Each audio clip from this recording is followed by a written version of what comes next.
Bueno, les agradezco su retorno.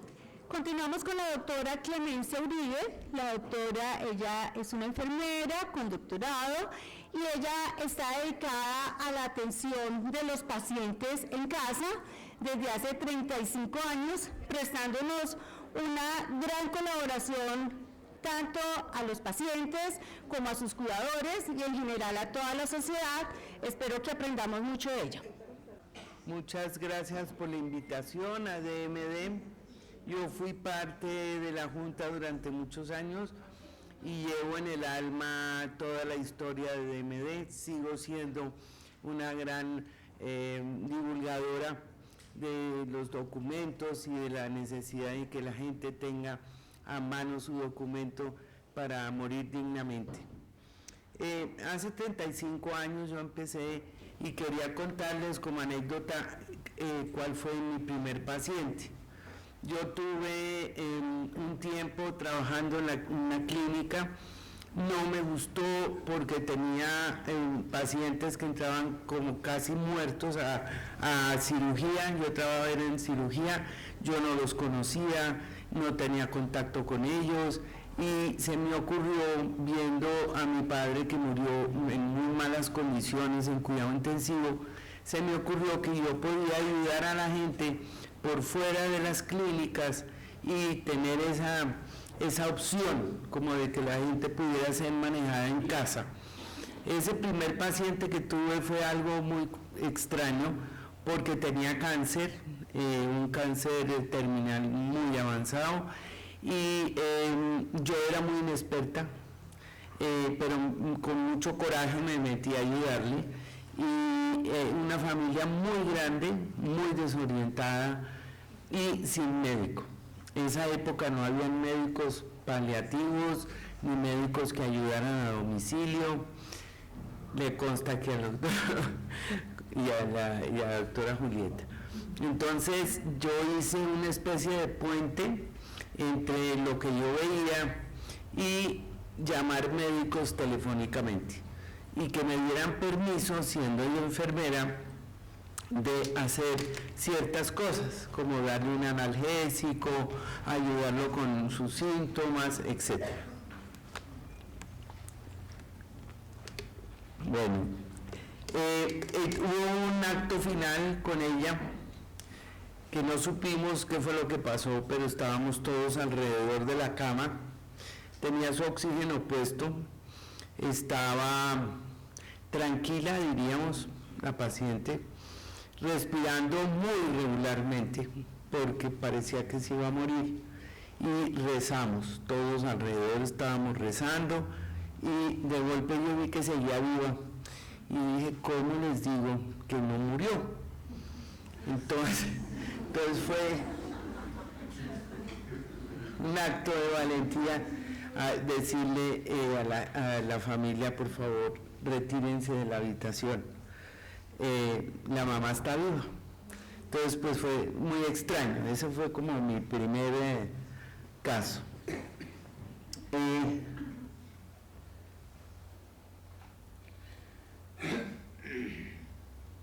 En los 80s los enfermos terminales todos morían hospitalizados. Eso sí es algo que teníamos en esa época, nadie tenía la idea de que en la casa les podían dar algo y les podían cuidar bien.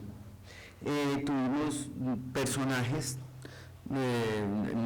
presidentes, escritores, que son los que más cultura tenían sobre la muerte. Ellos sí llegaban a pensar que no querían estar sometidos a una hospitalización. Realmente en esa época fue muy difícil. Nosotros tuvimos que rescatar algunos pacientes que estaban hospitalizados y sacarlos de cuidado intensivo con presión hacia los médicos y la familia también teniendo una presión muy especial. No había otra opción. La opción era, como dice el doctor Cohen, hay dolor para la clínica. Un síntoma cualquiera, córrale a la clínica. Entonces teníamos siempre que estar atentos de que no nos llevaran los pacientes por cosas sencillas a llevarlos a hospitalizar. ¿Qué tipo de enfermos hay a domicilio hoy en día? Los que más nos llegan, podríamos decir que puede ser un 80%, son lógicamente los neurológicos, que son todas las demencias. Las demencias son fáciles de pensar que se manejan a domicilio porque no son pacientes que necesitan grandes tratamientos. Los pacientes que se caen, esos pacientes que se caen es muy seguido y es impresionante. Siempre llegan con una fractura de cadera o de fémur, y esos pacientes inician después de la caída un estado muy difícil de manejar ya sin una ayuda a domicilio, porque son de edad, empiezan a tener su síndrome de declive, empiezan a complicarse y se necesita que la familia pide que los acompañen. Se necesita una persona permanente que los cuide. Primero, para que no se vuelvan a caer, porque desgraciadamente muchas veces se caen varias veces. Y segundo, pues porque ya son de edad y muchas veces hay una isquemia cerebral y se caen, o hay un factor neurológico o circulatorio y se caen. Bueno. Otras personas son las personas con incapacidad de ser autosuficientes, que están muy solas, que son ancianos. Las familias también viven muy preocupadas de que hay que tenerles a alguien al lado, que los acompañe, que los distraiga y que les dé sus medicinas y que los cuide. La demencia senil es la número 1, como dijimos, y son pacientes que en sus etapas avanzadas se vuelven psiquiátricos. Entonces son unos manejos un poquito más complejos con ellos. Y los pacientes en estado terminal, definitivamente la terminalidad va a dar a la casa, y a veces se internan por algún problema, como decía el doctor Cohen, pero ellos son los que más piden la casa, porque tienen un tramo entre el diagnóstico y su fase ya final. Los pacientes que han decidido que no quieren ser hospitalizados son aquellos pacientes que están en el inicio de una enfermedad y prohíben ser hospitalizados, dejan los documentos, conocen, tienen un consentimiento informado, conocen muy bien y no quieren ser hospitalizados. Y diríamos que los pacientes abandonados por la medicina, tristemente. Pacientes dados de alta, donde pues no les dan ninguna instrucción y les dicen que les dan de alta, que vayan a sus casas. Esos serían como el grupo más grande de todos.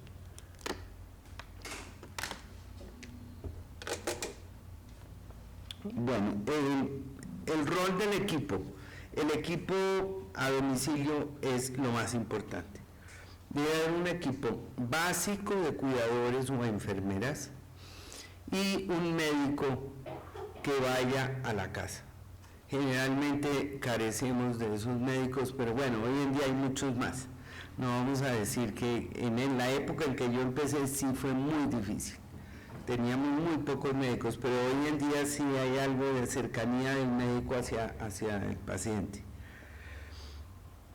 Lógicamente, si hay psicólogo o psiquiatra, maravilloso, pero eso es casi como un lujo, no muchas veces los ve uno. Y el equipo lo comprenden todas las rehabilitadoras, todas las personas que tienen que acercarse a rehabilitar al paciente mientras esté vivo. Los cuidados paliativos son jóvenes, pero son maravillosos.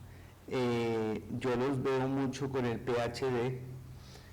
Sin embargo, ve uno que el PhD a veces falla, es porque cambia la gente, cambia el médico, entonces el paciente le llega un médico un día, luego otro día, y hay una sensación como de que se pierden, es decir, se desubica el paciente. o a veces hay inclusive conflicto en el manejo del tratamiento. Sería buenísimo tener un médico desde un principio de la enfermedad, que lo conozca uno, que sea una persona de confianza, y fuera de eso, cuando hay dolor y ansiedad, pues no se puede esperar largo a que el médico esté ocupado o que no pueda llegar. Es una fortuna tener un médico. Yo recuerdo una paciente nuestra de edad de 86 años por ahí. Fue muy curioso porque se rutinizó en que no había médico y nadie le manejaba sus medicamentos y las cosas eran un poco a distancia, y empezó con unos dolores diferentes, y al entrar a la clínica resultó sí una fisura de pelvis que se la había hecho, bueno, estaba añadida la osteoporosis o lo que fuera. Lo que me pareció muy incorrecto fue que, sin contarle a ella, fue muy rápido el tránsito entre urgencias y cuidado intensivo, mejor dicho, de una, y acabó donde no quería, era el problema básico. Entonces, es lo que llamo yo el rescate. De 35 años yo creo que hemos rescatado un número grande de pacientes que han estado internados, inclusive han salido de estar entubados y nos los llevamos de nuevo a la casa. Ya se imaginarán la cara de los médicos, todo lo que ocurre, como dijo el doctor Cohen, ¿no? Y no ha sido fácil sacar los pacientes. Hay que firmar un documento diciendo que se responsabiliza a la familia o a alguien. Fuera de eso hay que batallar, porque yo lo llamo batallar con el equipo médico. A veces dicen cosas duras como vas a matar a tu papá, o tú no quieres que salga adelante, o cosas difíciles de tomar, pero siempre le hemos dado esa fuerza que DMD me la enseñó además, que si una persona por casualidad llegó al sitio equivocado como la vivienda, pues sí tiene derecho a salirse, ¿no? Y para salirse pues tiene que guerrear, tristemente. Ahora, hay algunos mecanismos básicos, como habíamos dicho en una época en DMD, que es la carta, una carta que se envía a las directivas con el documento de la voluntad anticipada, pero seguramente no es fácil ni rápido. Entonces a veces el tiempo apremia porque el paciente cada vez se pone peor y cada vez está peor el protocolo clínico, es seguirle adicionando más cositas, porque ellos la tecnología la tienen en la mano. Hay otra paciente que tenemos hace unos 12 años que tiene un hijo médico, que a veces los hijos médicos no son el ideal, pero este sí es fabuloso. No, de verdad. Lo digo porque saben más o porque tienen más miedos de tomar posesión del paciente. Este caso es bonito porque ella lleva 12 años, cada vez están peor, más adiciones de pequeñas patologías y los sistemas los tienen muy en deterioro. Y el médico influyó en sus compañeros y dijo, mi mamá va, pero a hacerse una cauterización de una vena en su mucosa nasal. No me la van ni a investigar, ni me la van a pasar al TAC, ni me la van a pasar que venga y la miramos todos los universitarios y la tocan y la miran, ni me le van a hacer nada. De ahí salen, la cauterizan y por favor me la empacan de nuevo para la casa. Y así fue, pero es un caso extraño. Es un caso extraño porque ya la querían tocar y mirar y no, ¿y qué tiene? Y miremos a ver si el hueso, y miremos por aquí y por allá. Pero fue muy bien manejado y luego hubo reunión, porque esto es a punta de reuniones, en donde se reunió toda la familia y se decidió que no hospitalización por ningún motivo. Nosotros a domicilio llevamos una historia Y en esa historia ponemos la medicación, los cuidados, hacemos como un acercamiento a la familia o al paciente si está consciente para llevar todo como con un orden y que todo el mundo sepa cuál es la actitud o cuáles son los cuidados. Cuando hay una hospitalización yo dejo unos letreros así y con un marcador les echo así verde, amarillo, porque nos ha pasado que llega el paramédico y no está el hijo o las hijas o la enfermera es de reemplazo y empacan al pobre personaje a la clínica, ¿sí? Porque lógicamente el paramédico, y eso hicimos una reunión una vez con Carmen Sayá, con los paramédicos, ellos tienen obligación de hacer algo y trasladar al paciente. Ellos no simplemente van a ponerle un medicamento al diabético y dejar al paciente ahí, tienen que trasladarlo si está en un estado crítico. Otro caso muy especial fue un médico también que estaba en nuestro grupo de la Junta de DMD y Beatriz Cope estaba viva todavía y le dio una hemorragia. Él tenía unos tumores tratados, entre comillas, intestinales, de colon, y él había dicho que por nada del mundo se lo llevaran a hospitalizar, lo tenía muy claro, pero el hijo médico entró en acción y lo hospitalizó. Hicieron una cirugía tan mutilante que creo que se le acabaron los 5 metros de intestino delgado, algo muy exagerado para poderle quitar todo lo que tenía. Y quedó un año más vivo, pero con muy mala calidad de vida, pésima calidad. Entonces ahí es donde uno quisiera ver un poquito como las brujas del futuro, ¿no? Me dejo hospitalizar y me hacen algo, salgo bien, me voy a mi casa y no me vuelven a ver por acá, pero a veces quedan atrapados. Y yo lo he hecho varias veces, pero es muy difícil. Hemos llevado pacientes derecho así en camilla de cuidado intensivo a la casa y abren los ojos, se sienten maravillados, reconocen su casa, se sienten a gusto y duran unos días, pero mueren, como decimos entre comillas, dignamente. Entonces, esos casos son interesantes. Bueno, hay muchas opciones al final de la vida, que eso es lo que yo creo que nos interesa a los que estamos en salud enseñarlo. Uno llega a una casa y a veces nadie tiene cultura de la muerte, nadie, y todo el mundo está callado y la persona que está afectada también está callada, no tiene con quién hablar. Y es importante como quebrar ese hielo y entrar dando apoyo, lógicamente, y de una manera muy especial, empezar a reunir a todas estas personas alrededor del tema. Habrán unos que se salen, porque pues si a veces hay 9 hijos, habrá 2 que tienen interés, puede haber 5 que no, que están en negación, o el uno vive lejísimos y el otro no tiene tiempo. Pero es un trabajo muy lindo porque siempre es cuando ya se toman las decisiones es porque están muy seguros.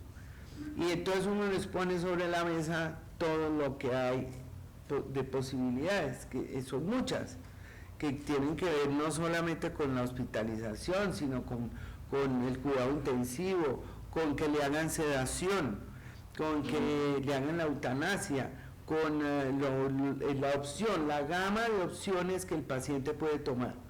Esa gama no la conoce casi nadie, o si han tocado el tema ha sido de una manera muy distante.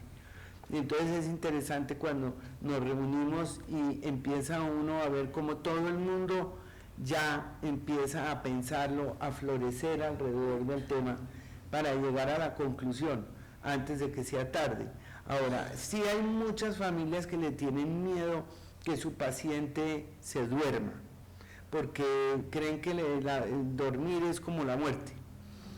Entonces siente uno angustia es por el paciente porque necesita de esa sedación, necesita estar aparte de esa realidad difícil. Y la sedación es muy interesante porque no se produce directamente el deceso del paciente, pero sí va a haber una situación en que sufra menos y finalmente pues se va a morir, pero ese no sufrimiento le da lugar a toda la familia a prepararse también. Es un poco duro porque sí se pierde la conciencia del ser querido. Entonces, por ejemplo, tuvimos una paciente que tenía Alzheimer y tenía un tumor cerebral. Y su esposo, muy amoroso con ella, mucho cariño, mucho amor, y una familia también bastante funcional. Y un doctor elegantísimo de Santa Fe le hizo la sedación. ¡Ay, qué felicidad para mí! Yo le decía telefónicamente cositas, pero ¡ay, funcionó perfecto! Y y no se iba, pasan los días, y no se iba. Pero bueno, la familia todos los días entraba, la miraba, la tocaba, le daba un besito, leía el reporte, una cosa muy bonita. Y hubo como mucho acercamiento y a los 15 días se fue. Yo diría que casi ni se dieron cuenta cuando se fue. Impresionante, porque se les volvió una rutina verla todos los días en la cama, muy bien atendida, la piel, el pelo, es decir, una cosa muy digna.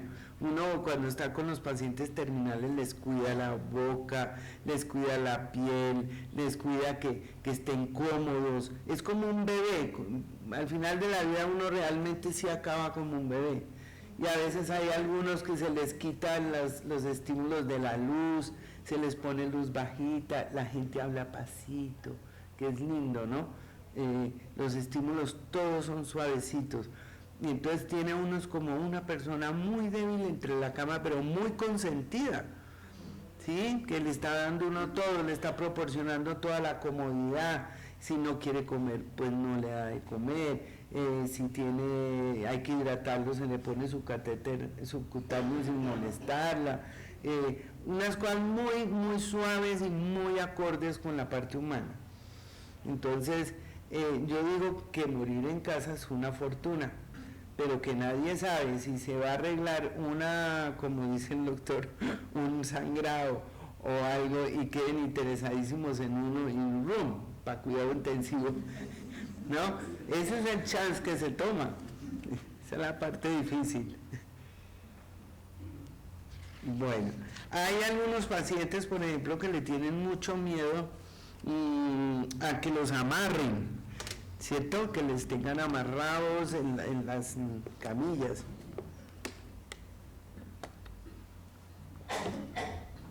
Que yo les digo que por detrás del documento escriban como esas cositas personales, ¿no? Que no me amarren, que no me griten, que no me muevan tanto. Y bueno, cada persona verá como unas indicaciones, diría yo. Bueno, ¿qué ventajas hay en general en domicilio? Todas las dijo la doctora, que la autonomía es absolutamente respetada en la mayoría de los casos, que las costumbres son también respetadas, cada paciente tiene su manera, si le da la gana de despertarse a las 12 del día y no bañarse. Yo tenía una paciente que duró 3 años sin bañarse. No, pero ahí no la ingeniamos, pero fue bastante tenaz, porque eso había que bailarle, cantarle, decirle, engañarle, de todo, porque ya estaba la piel con sus efectos secundarios y tocaba bañar. Pero en principio el respeto como a que todo el mundo tiene sus costumbres y sus mañas, digamos, porque es más que costumbres, son mañas, hace que el grupo de salud sea quien se adapte al paciente y su familia, y no al revés, como cuando uno está hospitalizado, que uno tiene que adaptarse a lo que le están dando en los hospitales. Yo he tenido pacientes que me los hospitalizan y se mueren de la rabia que los bañen a las 6 de la mañana.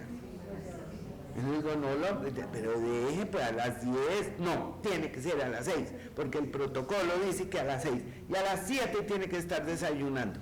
Y aquí está el desayuno, y vea, este es un menú, una papa sin sal, un pan tieso, lo que sea. Entonces, en principio, costumbres, autonomía, todo eso se respeta y se respeta la decisión del paciente. Entonces, es muy importante que el que esté en casa no se le olvide también hacer su documento, colgarlo por todos lados, meterlo en los cajones. Hay todavía mucha controversia. Pacientes que han sido hospitalizados, como dijo el doctor Cohen, que tienen el documento, todo, hasta gritan si pueden, no me toquen, no quiero, no, y no sé por qué motivo acaban en lo que no quieren estar, ¿sí? Entonces, fíjese, otro de nuestros grandes médicos de la junta directiva, él perfectamente sabía que no quería ser hospitalizado y le tocó lo peor, porque era un espasmo bronquial irreversible. Entonces sabía que si no lo entubaban se moría. Y estaba en la habitación, en un segundo, todavía gritando en la camilla, asumo mi final de vida, no me lleve a cuidado intensivo. Ahí, llegó a cuidado intensivo. Lo entubaron consciente. Y ya la conversación con él la hicimos de una manera muy precaria, pero funciona. Pues yo hablando y él contestando, apretando la mano. Pero él sabía que se iba a morir y dijo, no quiero más. Lo peor de todo fue que lo desentubaron sin sedarlo. Y a partir de ahí, en la junta que yo llevé ese caso, se empezó a tomar en cuenta que no solamente es retirar un tubo, sino hacer que la persona no sufra nada consecuente de no estar con un tubo, ¿no? Porque se asfixian, que eso es así. Yo creo que lo de casa en 35 años son muchos casos los que he visto, muchos. Y yo podría decir que la mayoría han muerto de una manera muy acorde, no digamos perfecta, no hay ninguna muerte perfecta, pero acorde a su vida, unas muertes que están dentro del marco de lo humano, calcularíamos, ¿sí? Si son bien manejadas en su dolor, en su ansiedad, en sus síntomas, yo creo que eso es una fortuna. De ahí no podemos hacer nada más, como dice Isa, acompañar, que es la única forma. Ya al final tiene uno todo, ya no hay más que hacer que acompañar, ¿sí? Y yo tuve 3 personas muy cercanas a mí, el suegro, mi padrastro y mi papá, el mismo año, y se murieron en la misma cama y en la misma clínica, y todos entubados, que creo que eso fue lo que me hizo llegar a pensar que yo quería trabajar con las personas en sus casas y que no había necesidad de acabar uno en esa forma. Entonces, la expectativa de cada cual es tomar la muerte como un paso seguro, puede que no sea mañana, puede que ahorita no tengamos ningún proceso andando, pero es definitivo tener el documento, definitivo pensar en el tema y definitivo divulgarlo a la familia, divulgar que uno no quiere y hay que reiteradamente decirlo, porque en cualquier momento hay alguien que se le olvidó y llegó el paramédico y entonces acabamos como lo hemos dicho. Eso en cuanto a esto. Yo no traje nada visual y me da pena pues porque me he vuelto más administradora que enfermera por tener este servicio al día con un gobierno un poquito presionante. Sí. Bueno, yo creo que de casos, muchísimos casos hemos atendido, la mayoría ha sido para ayudarlos a morir y para tal vez empujar el final, empujarlo en el sentido más humano y a domicilio es el ideal. No se puede pensar que una persona que esté hospitalizada pueda tener acceso a que le den un tratamiento adecuado, como una sedación o que le den un tratamiento, porque yo he visto que hay todavía mucha objeción de conciencia, ¿cierto? Entonces, a veces yo les digo a los pacientes que me llaman mucho en nombre de DMD, que traten de tener a sus pacientes en casa. Y estando en casa es más privado, se pueden tomar decisiones más fácil y uno proceder sin esa presión que puede haber en un hospital, ¿no? Y eso es todo, no les hablo más porque hay muchos casos y cosas que contarles, pero... Perdón, un minutico, yo sé que hay tiempo para preguntas después, pero quisiera, con permiso, compartir con este auditorio un minutico. Yo sé que trabajan muchos con pacientes, que son enfermeras, que son médicos y demás. Yo soy psicóloga y trabajo con pacientes terminales, con las familias y luego en el duelo. Y me ha surgido como una breve explicación que me ha ayudado mucho con los pacientes que quisiera compartir. Cuando van a preguntarme sobre su muerte, suelo decirles, mire, imaginémonos que usted tiene un llavero. Ese llavero tiene 5 llaves. Usted puede usarlas o botarlas a la basura, no importa. Las 5 llaves son 5 opciones para morir. La primera, haga conmigo lo que pueda. Lléveme a cuidados intensivos, hágame eso que se llama encarnizamiento terapéutico, ampúteme, hágame todo eso. Esa es una opción. Si eso es lo que usted quiere, dígalo. La segunda, absténgase de hacerme cosas que llamábamos antes heroicas, pero hoy día son desproporcionadas. No me hagan muchas cosas de esas, déjenme tranquila. La tercera llave es, yo querría tener una sedación terminal, morir sedada. ¿Para qué? Para no vivir la agonía, porque no la quiero. Y ojalá tenga al lado una enfermera como Clemencia, que es la que uno necesita al final de la vida. Y ojalá yo a Isa cuando yo... Ahí vamos, ahí vamos. La cuarta llave, yo les digo, se llama, aquí no es muy lícito, pero se llama el suicidio asistido. A mí alguien me dice, mire Isa, si cuando usted se toma este vasito, yo no sé cuánto hay ahí o cuántas pastillas, alguien me ayuda, un médico, me dice, mire, es esto, pero yo me lo tomo. Por eso se llama suicidio, yo tomo la decisión yo y yo lo hago, pero alguien me dice cómo. Y la quinta llave es la eutanasia. Yo no quiero vivir más, yo quiero que alguien me ayude, tome la decisión por mí, no tome la decisión, no, actúe por mí y me ayude con una inyección letal o lo que sea. Hay una opción que es esa, que es no hacer nada, déjeme. Pero yo lo que quisiera recomendar a las personas aquí es exploren en los pacientes y en sus familiares qué decisión ha tomado. La que sea es respetable, es su voluntad y hay que aplaudirla y respetarla. Claro, eso es todo. Gracias. Muy bien, gracias. Bueno, muchísimas gracias a la doctora Clemencia por compartirnos sus experiencias siendo una pionera de la atención en casa de los pacientes terminales en nuestro país. Muchas gracias, doctora. Bueno, es mi turno, yo soy Piedad Bolívar, soy abogada, vamos a tener un enfoque un poco diferente al que hemos visto, pero no por eso menos humano y muy necesario. Yo soy abogada, estoy dedicada al derecho médico sanitario, soy magíster en derechos humanos.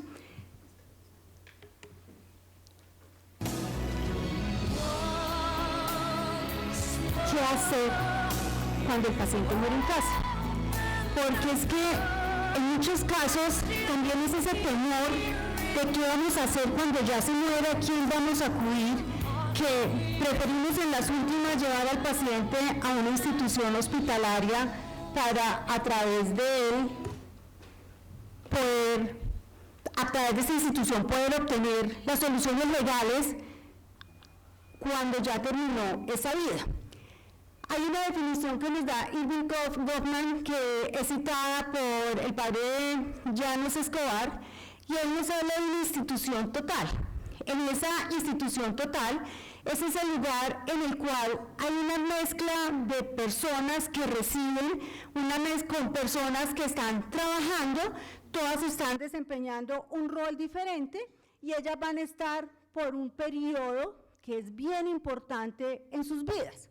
Y acá entonces se compara, y ellos también han comparado, esas instituciones totales, las clínicas, los hospitales, con las cárceles, con los sitios de reclusión por sanciones, de esos sitios de reclusión donde nos llevan temporalmente a un proceso de desintoxicación, pero que si nosotros logramos que los pacientes estén en casa, pues les vamos a garantizar una mejor calidad de vida.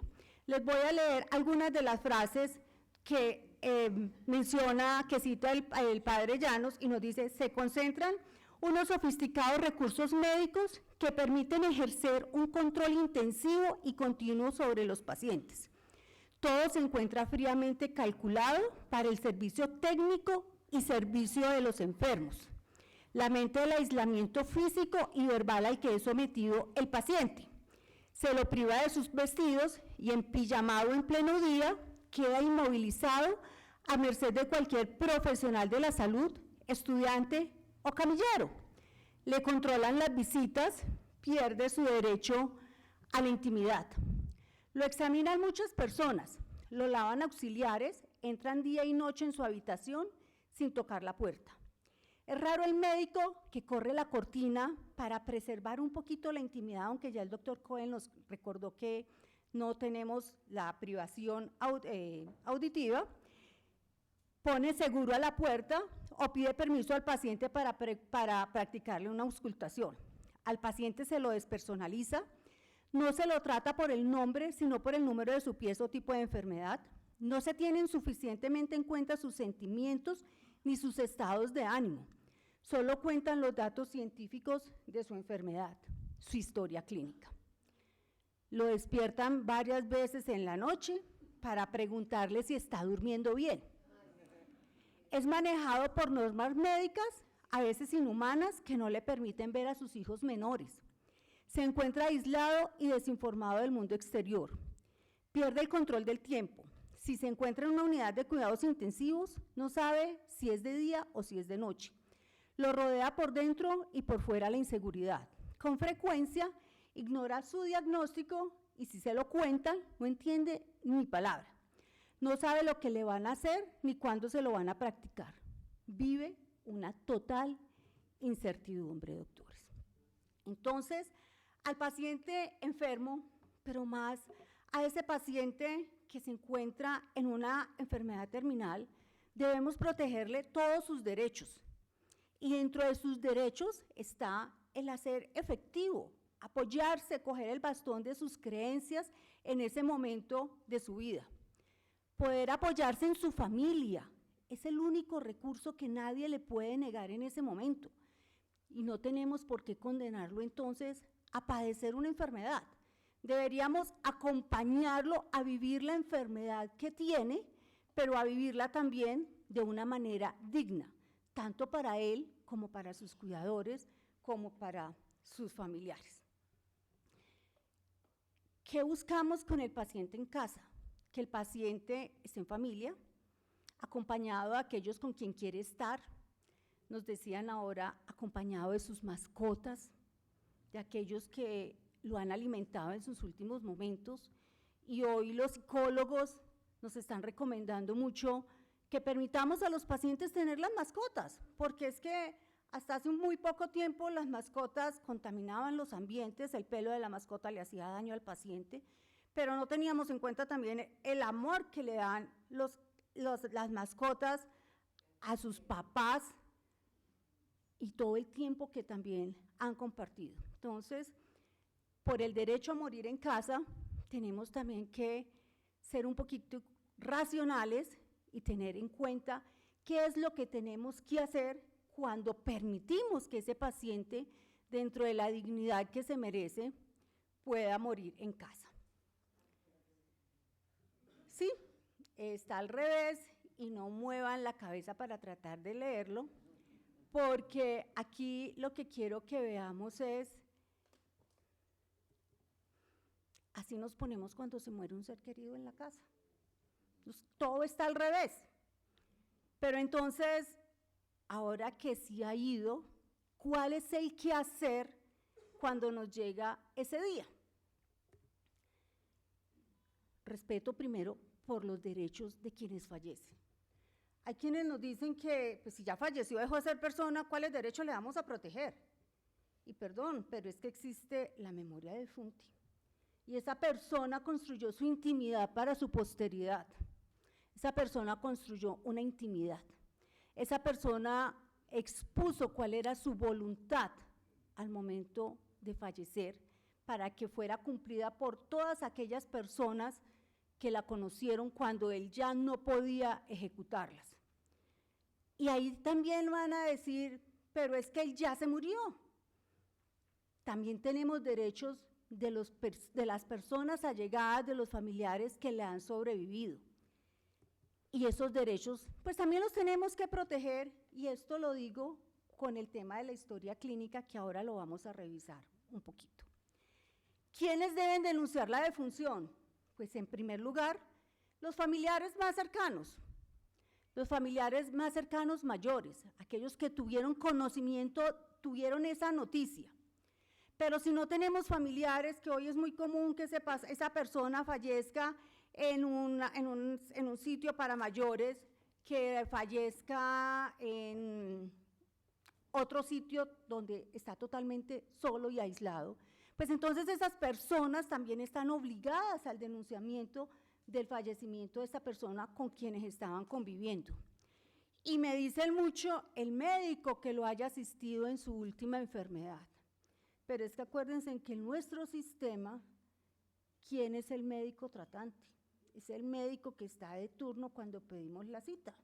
Hoy no tenemos en la ley 100 que le tocó a la doctora Julieta, a mí sí me tocó, les cuento el anterior sistema, hoy no tenemos esa posibilidad de tener un médico, porque además no tenemos recursos para tener un médico particular. La funeraria, porque es que muchas veces la persona fallece y se van directamente a la funeraria porque no saben qué hacer. La funeraria también puede hacer la denuncia de ese fallecimiento. El director o administrador del centro donde estaba, el hospital, el centro de cuidados paliativos donde lo encontraban, la cárcel, esas personas también lo deberían denunciar, o la autoridad de policía que hubiera encontrado el cadáver. Entonces, lo primero es denunciar, reportar la muerte de una persona. ¿A dónde lo vamos a hacer? Entonces, como para reportar, tenemos que diferenciar cuál es la clase de muerte, porque podemos morir de manera natural o de manera violenta o presuntamente violenta. Acá no estamos hablando solamente de ese paciente terminal. ¿Ante quién lo tenemos que denunciar? Vamos a ver, porque como tenemos que hacer un certificado de defunción, entonces la primera parte a la que tenemos que acudir es a quien nos tiene que elaborar el certificado de defunción. Y ¿qué es el certificado de defunción? Es aquel documento en el que bajo juramento un médico, un profesional de la salud, cuando no tenemos en una región aislada el acceso a un médico, nos dice bajo la gravedad del juramento que una persona falleció y dentro de todas las casillitas nos va a decir la posible causa de muerte de esa persona. Ese documento es gratis. Dejen la información que les estoy dando en una neuronita entre paréntesis porque la vamos a ampliar ahorita. Entonces, ese certificado no nos pueden cobrar nada por expedir ese certificado. Y lo único que tenemos que tener a la mano es el documento de identidad de la persona fallecida. Pero solamente con ese certificado no vamos a tener la posibilidad, con esa cédula no vamos a tener la posibilidad de que nos entreguen el certificado. ¿Por qué? Porque es que ese profesional de la salud está dando fe y para dar fe tiene que tener conocimiento de aquello que está certificando. Entonces, cuando hablamos de una muerte violenta, a esa persona, a ese profesional de la salud, no le consta cuál fue la causa del deceso, solamente hay unos aparentes signos de que hubo violencia. ¿Qué tenemos que hacer?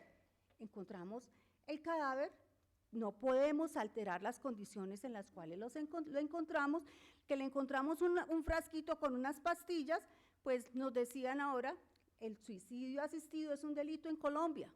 Si nosotros cogemos ese frasquito, le impregnamos nuestras huellas, estamos alterando la escena de los hechos. Entonces, no podemos hacerlo, tenemos que llamar de inmediato a la policía, tenemos que llamar a la fiscalía, tenemos que llamar a medicina legal y a través de cualquiera de estas entidades, entonces, ellos nos van a ayudar a adelantar los trámites que se requieren.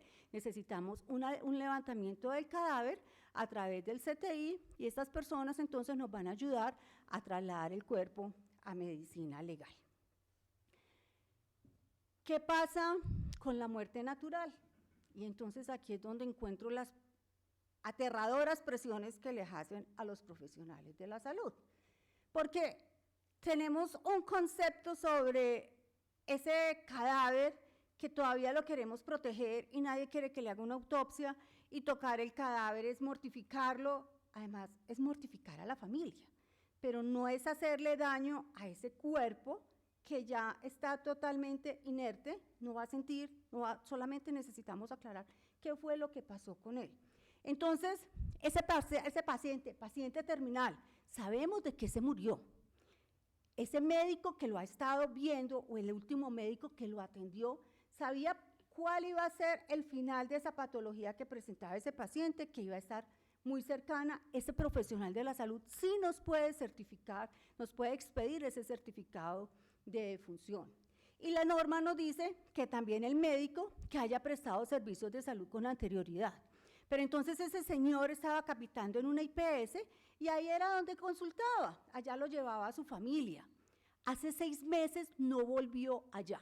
El señor se murió en el centro de ancianos y llega el nieto y nos dice que su abuelo acaba de fallecer, que esta era la IPS donde él estaba capitando, donde le capitaban, entonces que un médico de ahí tiene que expedir el certificado médico. Le consta a este señor profesional de la salud cuál fue la causa de la muerte de ese señor. No le consta. ¿Cómo le vamos a pedir que lo certifique? El certificado de defunción, señoras y señores, es un documento público. Y entonces ahí sí nos va a llegar el familiar de Miami o el de Londres que nos estaban invitando ahora, y cuando él llega, está sospechando de la persona que lo está atendiendo acá, que estaba cansadísima con él, solicita la exhumación del cadáver, hacen los exámenes y pueden determinar que ese paciente, esa persona, falleció por un coctelito que le administraron. Y el otro pobre certificó por hacerle el favor a la familia que había fallecido por muerte natural. Falsedad en documento público, doctores. Y yo les insisto mucho porque me pueden llamar hasta el grupo Quincy que lo han hecho y me dice, por favor, tenga compasión con los familiares. Perdón. Y se lo respondo en esos términos. ¿Quién tiene compasión con el médico cuando me lo lleven a la fiscalía y cuando le hagan una imputación de cargos? Entonces, tenemos que actuar de conformidad con lo que nos está exigiendo la ley. Y además la misma normatividad, en la misma seguridad social nos está diciendo qué hacemos. No tenemos por qué pensar, no tenemos con qué pagar un patólogo. Son los mismos familiares quienes deben reportar a la EPS. Y la EPS, dentro de su red de prestadores, tiene que tener, las instituciones tienen que tener los patólogos disponibles para realizar estos procedimientos, sin costo alguno, ni siquiera en el traslado para los familiares de esa persona que acaba de fallecer. Entonces, por favor, volvámonos en multiplicadores de este procedimiento para que no expongamos a los profesionales de la salud, porque así como llaman a los médicos a recomendar al amigo, llaman a Secretaría de Salud, llega el señor de Secretaría de Salud con el carnet, es que yo vengo de Secretaría de Salud y me tienen que certificar, perdónenme, pero no podemos poner a los profesionales de la salud a incurrir en delitos por amor a los ciudadanos. ¿Qué pasa si ese paciente fallece mientras lo remiten de una institución a otra? Ya sabemos por qué lo remitieron, ya sabíamos que era una enfermedad grave o que necesitaba una atención superior. Entonces, la institución a la cual lo están refiriendo todavía no tiene atención al paciente. ¿Quién debe suscribir el diligenciar ese certificado? La institución que está refiriendo al paciente, la institución que lo está enviando. Pero además, en ciudades, en zonas alejadas geográficamente, no existen médicos. Entonces podemos acudir a los enfermeros, puedes acudir a auxiliares de enfermería, personas de la salud, para poder solucionar el problema de quién nos va a expedir el certificado. Pero resulta que es que en la casa estaban atendiendo el parto de la señora y lo estaba atendiendo una partera. Y se murió la señora o se murió el bebecito que estaba intentando nacer. Entonces, esta persona tiene que reportarlo a la entidad promotora de salud para que se defina el proceso de patología y poder ordenar la expedición de ese certificado de defunción. Entonces, tenemos dos clases de autopsias, una autopsia clínica y una autopsia obligatoria. Autopsia clínica, muerte natural, desconocemos la causa, pero el decreto 786 de 1990 nos dice, pero ojo, porque es que hay unas autopsias que son obligatorias, y no son las autopsias médico-legales, porque es que a medicina legal solamente van cuando tenemos una sospecha de violencia, cuando es una muerte violenta clara. Este decreto 786, mire todas las condiciones, todas la descripción de situaciones en las cuales nos dice hay que hacer una autopsia de manera obligatoria. Muertes ocurridas en personas bajo custodia, realizada u ordenada por autoridad oficial. O sea, todas las personas que fallecen en la cárcel tienen que ir a una autopsia. Personas privadas de la libertad y personas que tengan bajo su cuidado otras personas. Muerte que se sospecha ha sido causada por una enfermedad profesional o por un accidente de trabajo. Entonces, frente a la enfermedad profesional, el médico de salud ocupacional o la junta calificadora es la que nos tiene que dar además el certificado para poder definir la causa de la muerte de esa persona. En el accidente de trabajo necesitamos además adjuntar el reporte del empleador sobre ese accidente de trabajo, y todos somos empleadores, no todos somos empresarios, pero sí todos somos empleadores. Tenemos la empleada del servicio doméstico que se nos puede caer en la casa, que se nos puede morir en la casa, que no sabíamos. Entonces, por favor, esto es un accidente de trabajo, y sin decirles que también los teníamos que tener afiliados a la Seguridad Social, pues tenemos que, en consecuencia, hacer ese reporte. Bueno. Sospecha de causa de muerte por utilización de agentes químicos, biológicos, drogas, medicamentos o productos de uso doméstico y similares. Aquí no es el ámbito en este momento de discusión, pero yo pienso que cuando estos pacientes fallecen en el quirófano, pues en todos se han utilizado agentes químicos o biológicos o drogas o medicamentos, y entonces pienso que sería un poco necesario acudir a esta definición que nos trae el decreto 786. Sospecha de abandono o maltrato en cadáveres menores de edad, sospecha de muerte por un acto médico, muerte de gestantes o del producto de la concepción cuando hay sospecha de una interrupción no espontánea de ese embarazo, y por esto, cuando estamos en la interrupción voluntaria dentro de las tres causales, pues tenemos que tenerlas muy bien documentadas racionalmente en la historia clínica. Pero, ok, se murió el paciente y dijimos que es la EPS. Si está en el régimen contributivo, entonces los familiares le notifican, la EPS autoriza el procedimiento para esa autopsia, nos tiene que mantener la red para hacerlo, nos define cómo va a ser, cómo nos van a garantizar el traslado, la realización del procedimiento, la devolución y la información a los familiares de esa persona que falleció. Pero si la persona estaba vinculada al sistema de salud a través del régimen subsidiado, entonces aquí vamos a ver si la causa de la muerte estaba cubierta por el plan de beneficios, entonces vamos a acudir a la EPS subsidiada. Si estaba por fuera del plan de beneficios, entonces tendremos que acudir a la entidad territorial correspondiente para que a través de ellos realicemos ese proceso de la autopsia que hay que realizarle. Entonces ya tenemos la autopsia, ya tenemos el certificado de defunción, que es el que expide el profesional de la salud. Ahora nos vamos al registro de defunción. Ese registro de defunción pues no tiene ningún problema, por lo general no lo realizan las mismas funerarias, los mismos servicios que hemos contratado previamente, pero si se trata de una muerte violenta, entonces necesitamos autorización judicial para poder proceder a ese registro de defunción. Pero resulta que quien falleció es una persona, un niñito menor de edad, un niñito menor de 1 año, y sus papás no lo habían inscrito en el registro civil en Colombia. ¿Qué hay que hacer? Para poder hacer el registro de defunción hay que hacer la inscripción en el registro civil de nacimiento con los testigos y las sanciones a que hay lugar por no haber inscrito al niñito dentro de los términos de ley. Término para realizar los trámites del registro de defunción, 2 días. Pero si esa persona falleció sábado o domingo, entonces un día en el que no tenemos las notarías funcionando, entonces se nos va al día hábil siguiente. ¿Qué pasa en los casos de donaciones? Porque es que la voluntad del paciente fue la donación de órganos o la donación de su cadáver. Y eso también lo tenemos que observar y lo tenemos que cumplir. No podemos guardar, engavetar esa voluntad anticipada de esa persona que falleció.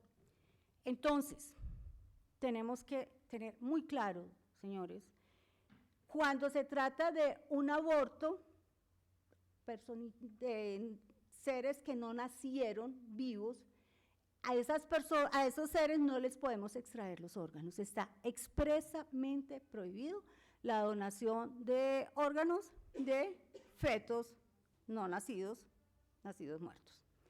Pero hoy todos en Colombia nos presumimos donantes. ¿Qué tenemos que hacer? Todos queremos donar.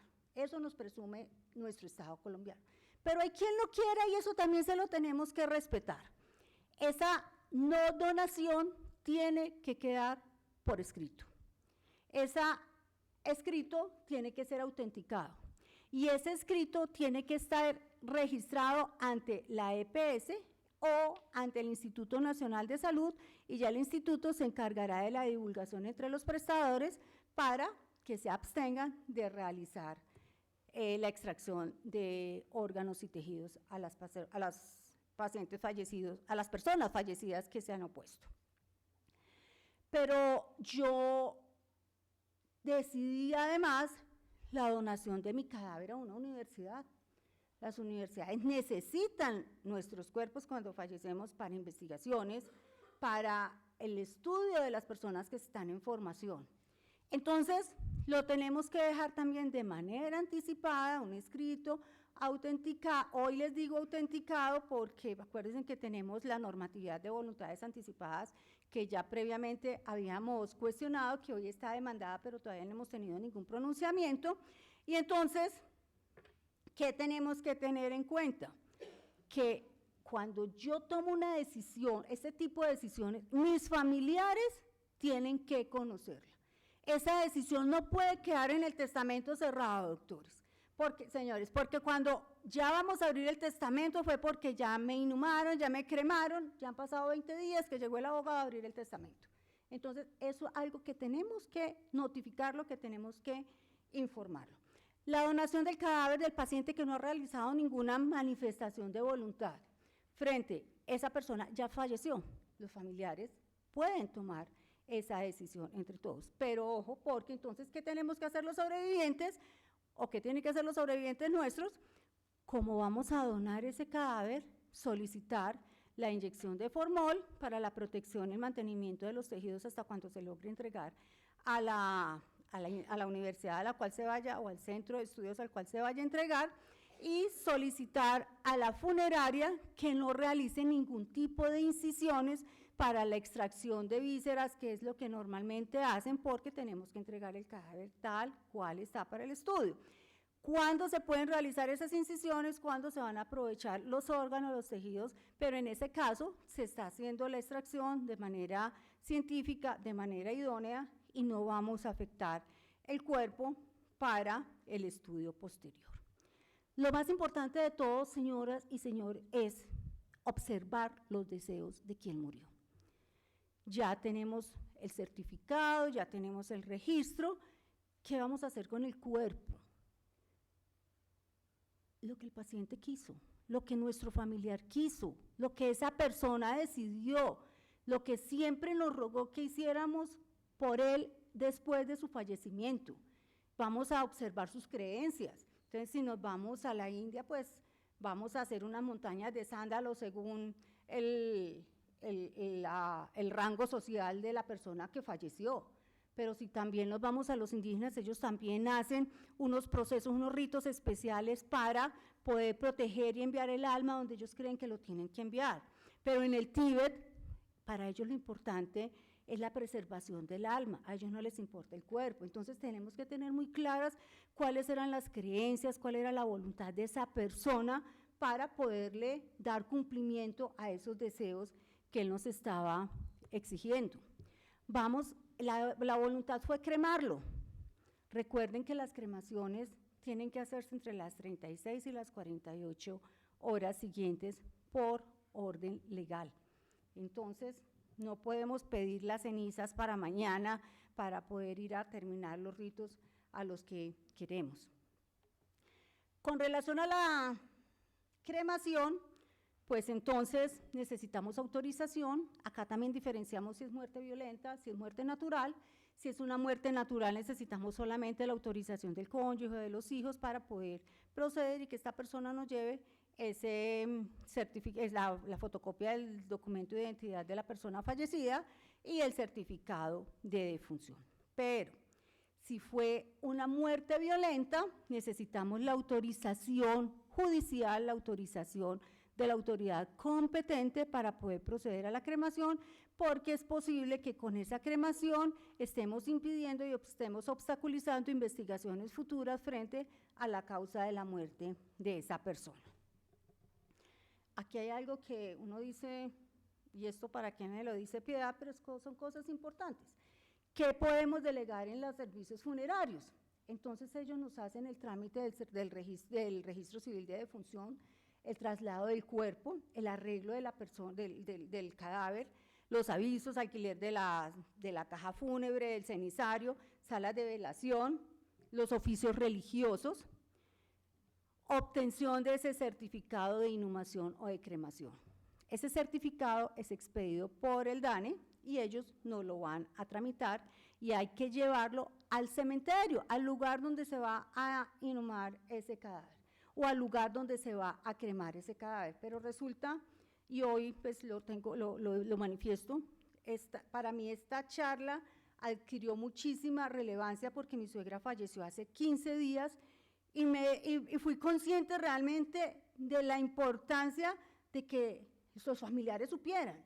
Pues yo soy abogada, uno sabe, pero ellos no lo sabían y cuando uno les va a decir, miren, no, pero déjanos, no, es importante que todo esto lo sepamos. Entonces, ella falleció en Bogotá, su deseo era que su cuerpo fuera trasladado a Vélez Santander. Aquí hay que hacer otras vuelticas adicionales porque necesitamos una autorización de la autoridad competente del municipio donde lo vamos a llevar. La autorización de la autoridad competente del municipio donde lo vamos a llevar. La certificación del cementerio de que sí, allá se va a llevar ese cuerpo.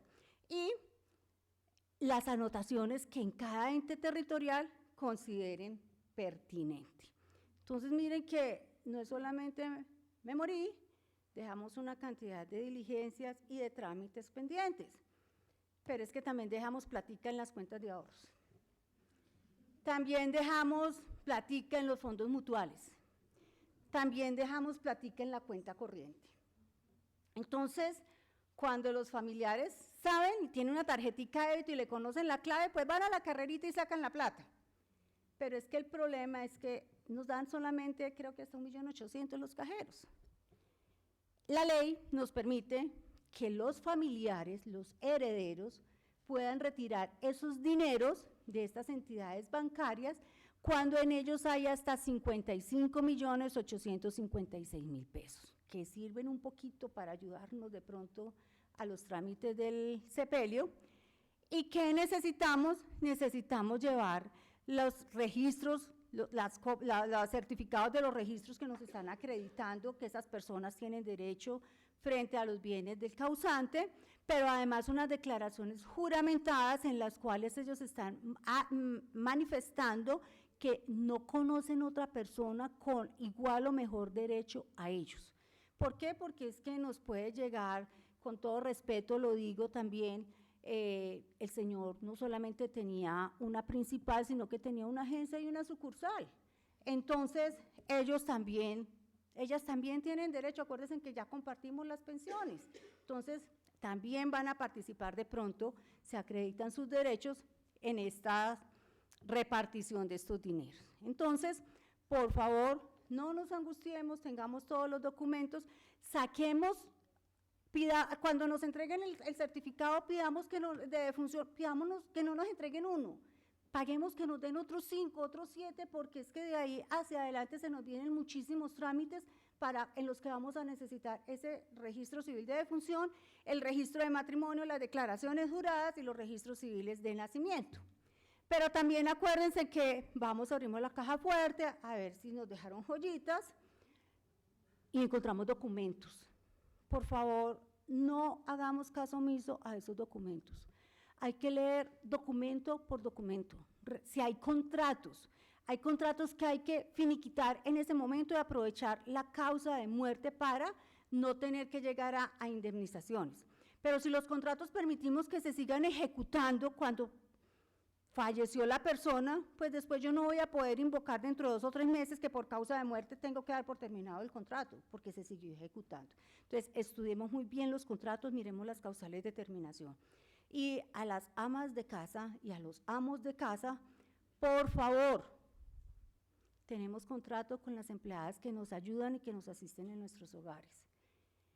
Cuando esa señora que va a mi casa solamente iba a atenderme a mí, porque yo era la persona que vivía sola en esa casa, es una justa causa para dar por terminado el contrato.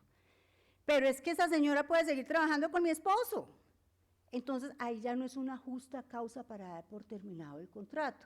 O esa señora, como mi suegra falleció en Vélez, la señora del aseo sola y las señoras que la atendían, la que dormía con ella, la enfermera que la acompañaba en la noche, ¿para qué estaban? Para atenderla a ella. Es una justa causa para dar por terminado el contrato. Pero si yo quiero elaborar el duelo y dejar esa casa 3 meses y que la señora del oficio siga yendo otros 3 meses, yo dentro de 3 meses no voy a poder dar por terminado ese contrato, porque se demostró que yo la seguía necesitando. Y cuando yo quiera cerrar esa casa, que había pensado constituir el museo, pues ya en ese momento ya se constituyó una relación con los herederos. Entonces ya no hay una justa causa para dar por terminado el contrato. Y no les estoy diciendo, vulnerémosle los derechos a los trabajadores, no, pero sí tenemos que ponerle fin a todas estas condiciones. No sé qué pasó con la música en esta diapositiva, pero era Unforgettable de Nat King Cole para todos aquellos inolvidables que se nos han ido. Muchas gracias.